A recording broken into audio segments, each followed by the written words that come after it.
In the land of Uche Village, where the red earth kissed the feet of the people and palm trees swayed like dancers, there lived a man named Okonjo, a bus driver by trade. He was not an old man, nor was he young, but the lines on his face carried the marks of struggle. His father, once strong like an Iroquois, was now bent with sickness. His marriage had withered, leaving him to raise his son, Chibuzo, with the help of his aging mother. Yet in his heart, Okonjo bore love. The worry often clouded his days like harmattan dust. Every morning, the buses of Uche rolled out, carrying children to the school compound. The drivers were men and women of duty, trusted to protect the little ones as they traveled along the winding paths. On one such day, Okonjo completed his rounds, dropping the children at their homesteads along the dusty road that stretched toward the hills. As he turned his bus back toward the garage, the radio from the chief's palace announced troubling news.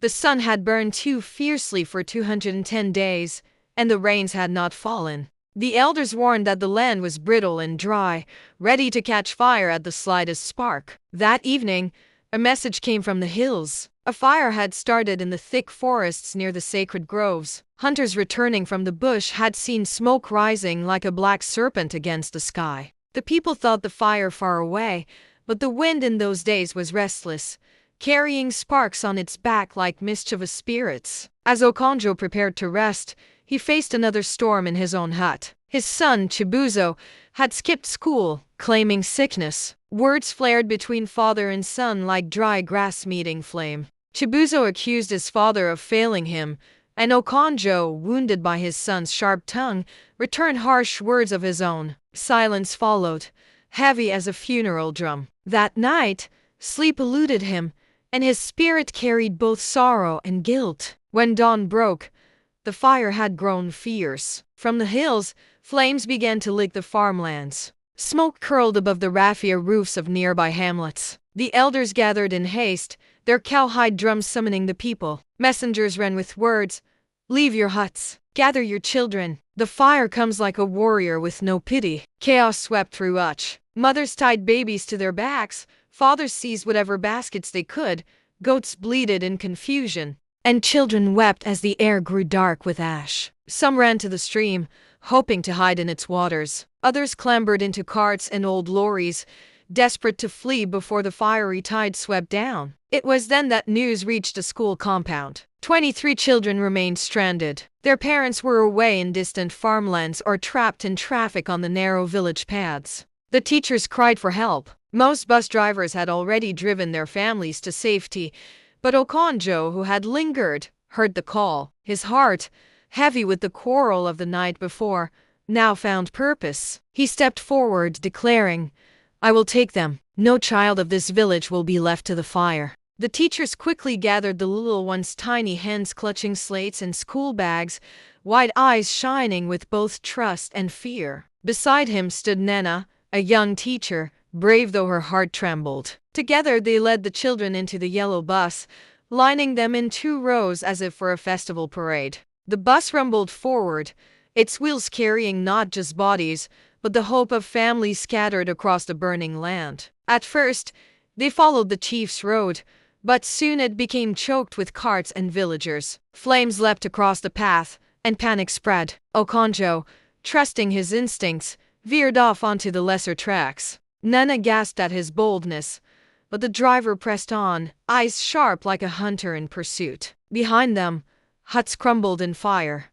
and before them, smoke grew thick, turning day into a false night. Inside the bus, the children whispered of their mothers, their fathers, their goats and chickens. One little girl, Adaku, buried her face beneath the seat, frozen with fear. Nana knelt beside her, voice soft as a lullaby, and promised that courage was not the absence of fear but the strength to rise while trembling. Slowly, Adaku lifted her head and clung to the teacher's wrapper. The fire pressed closer. Ash entered through the windows, and Okonjo and Nena tore strips of cloth, dipped them in water, and tied them across the children's mouths. They sealed the vents with rags, moving the little ones to the back of the bus. Outside, the flames roared, cracking like drums of war. Looters appeared like shadowy figures in the smoke, some even pounding on the bus doors, But Okonjo's spirit blazed fiercer than theirs, and he drove forward, refusing to yield. At one point,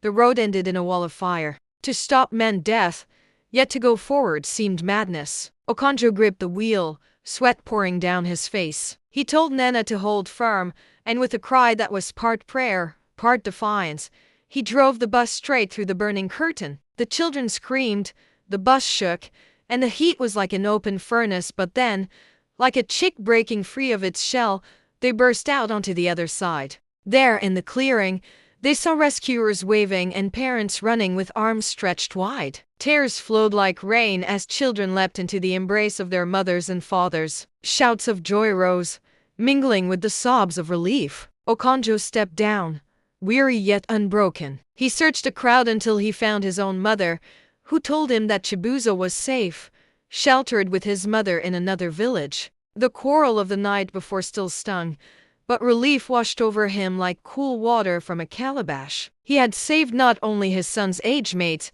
but also his own spirit. That day, though Uche's lands were scarred and huts lay in ashes, life had been preserved. And life, children, is the seed from which hope grows again. When flames rise in your path, whether they are fires of anger, sorrow, or hardship, do not abandon your duty, for he who carries others through danger also carries himself to honor. And as the elders say, a man who saves the children of others has built a bridge for his own blood to cross tomorrow.